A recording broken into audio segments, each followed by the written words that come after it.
Hello, hello. Today we are going to talk about the grammar translation method. What is it? It is known as a foreign language teaching method. It puts emphasis on the learning of grammar through the translation of text found in the target language. It has also been known as a classical method as it was used in the teaching of classical languages like Latin and Greek. The texts are often works of high literature and written in the target language. Some activities that can be found in the method uh, rely on the memorization of vocabulary, conjugation, and written exercises.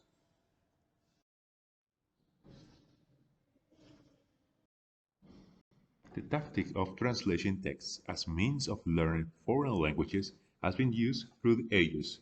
However, the repetition of grammar rules combined with the translation of texts had its heyday in the late 19th century in Europe. Some historical figures appear as the promoters of this method. German scholar Karl Pleutz is the name most associated with the key elements in creating the structure for the grammar translation method approach. Started in 1847, he wrote books dedicated to the learning of French with an emphasis on studying the grammar.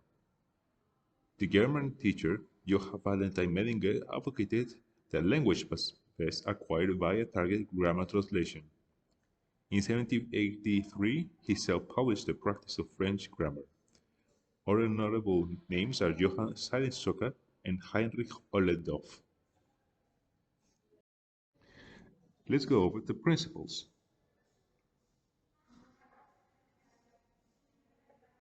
The classes are taught in the mother language with little active use of the target language. There is a heavy emphasis on memorizing the vocabulary as isolated words.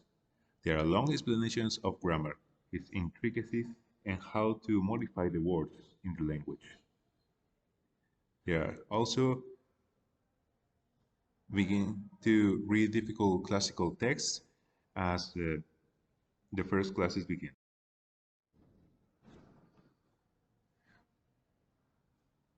All steps and techniques that appear in this method are the translation of literary passages. It can be either by taking a piece of high literature for a lesson, a piece that is already existing, or using a text written by the teacher. Other exercises include the reading comprehension questions. There are three groups. The first refers to asking about information that appears in the passage. The second one refers to information that does not appear textually in the passage, but rather the one that the student has to infer. The third group of these questions want the student to connect their own experiences and relate them to the text. While reading the text, students are also asked to find the antonyms and synonyms, to find them and explain them, and try to give their own meaning to them. Also, the use of cognates. They use it as a way to understand the language and to refer again to the mother language. As it is characteristic for the method, they have to explain the grammar rules. This refers as a deductive application of rules. Other activities include the memorization of the list of vocabulary, the use of words in sentences, and to compose an original text. The materials are the text, classic text by the teacher, and other written lessons.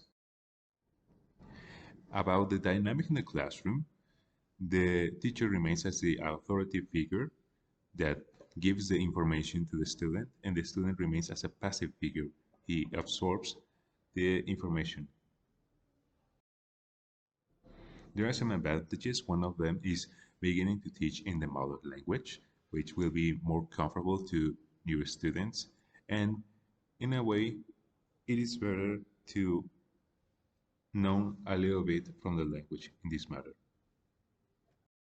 Reading and writing are skills developed in the early stages of acquiring a new language, but there are other disadvantages, such as it may seem too robust of the amount of information that has been given to the students.